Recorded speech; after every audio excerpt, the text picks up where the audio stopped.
Welcome, you curious minds, to another deep dive. Hello. Today, we're really getting into the weeds, dissecting the essence of Sherlock Holmes's genius. If hmm you've ever felt like you're wading through tons of information, just looking for that one key thing, that insight that makes it all click. Yeah, definitely. Well, you're in the right place. We're diving into the return of Sherlock Holmes Yeah. to sort of pull out these powerful mental models, these surprising principles he used. Exactly. We're looking at how he thought, not just the plots. Right. Our sources give us this rich set of cases, and each one is like a mini masterclass in observation, deduction, sometimes even pretty unconventional justice. Yeah. What we're trying to uncover are those, core strategies, the things that turn these baffling mysteries into, well, logical puzzles, hopefully giving you a bit of a shortcut to being really well informed. We got a fascinating stack of material here. Covers everything, really incredible disappearances, these weird coded messages. The dancing men. Yeah. Exactly. Yeah. Our mission is to pull out those key nuggets of wisdom, give you a fresh angle on Holmes's methods, which are, let's face it, unparalleled. Absolutely. And maybe, just maybe, inspire your own analytical side. Yeah. So, okay, let's peel back the layers. Let's figure out what makes the world's greatest consulting detective tick. Let's do it. We should probably start with maybe the biggest moment, right? Yeah. The one that just stunned everyone. Sherlock Holmes's return in The Adventure of the Empty House. Oh, yeah. Huge. I mean, 3 years. Everyone assumes he's dead after the whole Reichenbach Falls thing with Moriarty, and then he just shows up again. It's almost unbelievable. It really is. And, this wasn't just luck. It was all meticulously planned. Right. The sources detail how he actually scaled that sheer rock wall, then deliberately faked his death. What's really insightful, I think, is the strategic patience he showed. He didn't just vanish to survive. He did it to create a vacuum, Really? right? To let Moriarty's remaining guys expose themselves. He understood that sometimes, the best move is to take yourself off the board for a bit. That's a great point. And his time away wasn't exactly a holiday, was it? Not at all. He became the sort of phantom, traveling to Tibet, meeting the head lama, exploring as this Norwegian named Sagerson, then off to Persia, Mecca, Khartoum. He even spent time in France researching coal tar derivatives. Wow. And all of this, as the sources explain, was about staying hidden while he systematically took apart what was left of Moriarty's gang. It's a real lesson in, well, long-term strategy and intelligence gathering. Absolutely. And his reappearance to Watson, that was pure theater, wasn't it? Oh, completely. A masterstroke in psychological games, disguised as that elderly book collector. Right, the bibliophile. Yeah. He gets to see Watson's reaction, really savor the moment, but his main goal was drawing out Colonel Sebastian Moran. Moriarty's right-hand man, the dangerous one. Exactly. The guy who tried to kill Holmes at Reichenbach and murdered Ronald Adair. Moran was a hunter, a sniper, and Holmes knew exactly how to bait that specific trap. That trap, the one in his Baker Street window, that is just brilliant. Isn't it? Using a wax dummy of himself Right. and getting Mrs. Hudson to adjust it every 15 minutes, just to keep the illusion perfect. It shows such an understanding of his enemy. Moran, blinded by his own confidence, his own cunning, he just falls right into it. Tries to shoot the dummy with that weird silent air gun. Yeah. Holmes uses Moran's own expectations against him.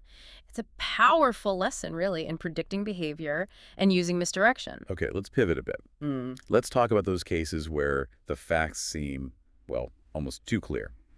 Like The Adventure of the Norwood Builder. Yes, a classic example. You got young John Hector McFarlane. There's a will leaving him everything. His own walking stick is found at the scene. Signs of a struggle. The police, even Watson, they're thinking case closed. Open and shut, yeah. But Holmes, almost straight away, feels something's wrong. What does he say? Just a trifle too obvious. Exactly. And that feeling that something's off is a critical principle for us, I think. Why would a killer leave his own stick? Why do it the same night the will is made? It connects everything too neatly. Right. He teaches us to be skeptical when things fit together perfectly. When the explanation seems too simple, it might be masking something deeper, Question that surface story. That idea, looking beyond the obvious narrative, it comes up again, maybe even stronger, in The Adventure of the Priory School. Oh, definitely. The disappearance of Lord Saltire and the German teacher, Heidegger.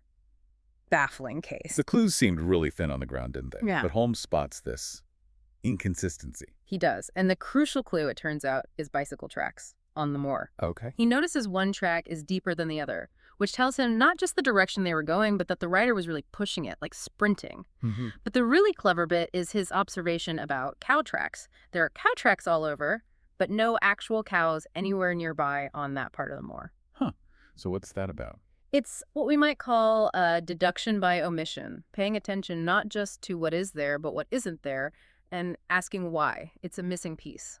So if there were no cows, who made the tracks? Or what made them? Exactly. Holmes figures out that this innkeeper, Reuben Hayes, had actually put special shoes on his horses. Shoes designed to fake cow tracks. No way. To hide the movement of a carriage, a trap. Precisely. It was this incredibly elaborate deception, part of a bigger plot cooked up by the boy's own father, the Duke of Holderness, and his illegitimate son, James Wilder. Wow. They were hiding Lord Saltire because he'd witnessed Heidegger being murdered. So a simple missing persons case becomes this whole saga of family secrets, cover-ups, desperate measures. All unraveled because Holmes noticed the absence of cows. Incredible. It really is. It shows how powerful just noticing what should be there but isn't can be. Okay, moving on. Let's get into some of the more esoteric challenges Holmes faced. Hidden information, subtle signals, like those weird drawings in The Adventure of the Dancing Men. Ah, the dancing stick figures. Yeah, those are memorable. The client, Hilton Cubitt, he's terrified. These little dancing figures keep appearing. They're scaring his American wife, Elsie, half to death. And he has absolutely no clue why. And Holmes's approach to these, as he calls them, absurd little figures, it's a masterclass in code breaking, but it's actually based on a really fundamental principle. Which is? Frequency analysis. It sounds complicated, but it's basically noticing patterns. He sees one symbol repeated over and over. Right. And he thinks, well, what's the most common letter in English? It's E. So he assumes that symbol is E. Right. Makes sense. Probability. Exactly. And working backward from that, using the context, looking for short words, he starts figuring out whole words like Elsie and common commands like come and never. So it's like a puzzle. It is, and it's a powerful reminder that even complex-looking codes often rely on simple, repeating patterns. If you can spot the pattern, you can crack it. And the truth behind this code, this seemingly childish thing, is actually really chilling, isn't it? It is. It connects back to Elsie's past with this dangerous American criminal, Abe Slaney, the most dangerous crook in Chicago, apparently. So she was trying to escape her past. Desperately. It's a tragic story, really. And Holmes uses the messages he deciphered not just to understand what was going on, but to actively lure Slaney into a trap, which leads to that shootout. It just shows how seemingly small details, even little drawings, can carry huge life or death information. Absolutely. And just as intricate, in a different way, is The Adventure of the Golden Pince-Nez. Ah, yes. The secretary, Willoughby Smith, found murdered in Professor Corum's study, and he's clutching these distinctive glasses. Right. The immediate thought is maybe a robbery gone wrong, but Holmes naturally sees more. This is where his almost superhuman observation comes in, right? Looking at tiny details. Exactly. His microscopic examination. He notes the glasses are quite delicate, suggesting maybe a woman wore them, but the key detail is the little cork pads on the nose clips. Okay, what about them? One pad is really worn down, but the other one is brand new. Meaning the owner was very nearsighted, needed those pads. She lost one, had it replaced, implying she must have visited the same optician twice, once for the original glasses, once for the repair. Wow. That's a lot to get from just worn cork pads. It's genius, isn't it? It's this chain of inferences.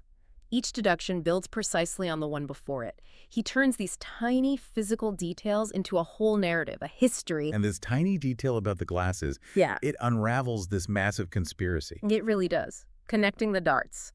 The glasses eventually lead Holmes to find a hidden bookcase, which reveals a secret passage. No way. Yep.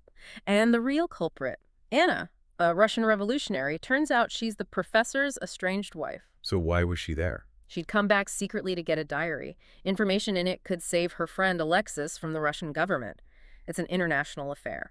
Holmes even used cigarette ash, a specific kind, to confirm someone had used that secret passage recently. So a replaced cork pad on a pair of glasses breaks open an entire international plot. It's just, yeah. It powerfully illustrates how looking really, really closely at seemingly insignificant things can unlock monumental secrets, expose these huge deceptions. Okay, sometimes, though, it wasn't just about logic, was it? It was about strategy, even getting into some morally gray areas. Definitely. The Adventure of Charles Augustus Milverton is a prime example. The king of all blackmailers. A truly nasty piece of work, Right. profiting from misery. Exactly. He holds these compromising letters from Lady Eva Blackwell, threatening to destroy her upcoming marriage unless she pays up a huge amount. And the problem is, the usual methods won't work here. Right. Legally, Milverton's untouchable, pretty much. He operates just inside the law, however cruel it is. So Holmes faces this huge ethical dilemma. The law can't provide justice here. So what does he do? He makes a really controversial choice. He decides to burgle Milverton's house. He actually calls it morally justifiable, though technically criminal. Wow, that's a line. It is. He feels he has to do it to get those letters back. He even goes undercover as a plumber. Escott, I think. Yeah, Escott. To get information from Milverton's maid. It really forces you to ask, when does the spirit of justice override the strict letter of the law? And then comes the twist inside the twist, the really shocking part. Yeah. While Holmes and Watson are hiding in Milverton's study planning to steal the letters, this masked woman comes in. And shoots Milverton dead. Just like that. Turns out she's a past victim whose life Milverton completely ruined. And Holmes's reaction. Does he try and catch her? No. He lets her go. And then he and Watson proceed to burn all the blackmail material in Milverton's safe. Every last letter, every photograph. So he prioritizes saving the reputations of all those other victims over catching the murderer. He does. It's a really challenging decision. It reflects this deeply personal, maybe pragmatic view of justice he sometimes takes, serving a higher good, perhaps, in his eyes. It really does raise that question, doesn't it? What do you do when the system itself can't stop someone who's clearly doing evil? Exactly. Holmes's actions there show he's willing to step outside the normal rules when the stakes are incredibly high, saving hundreds of reputations from ruin. It's a powerful story about accountability, morality, legality. It's complex. Okay, one last case for today.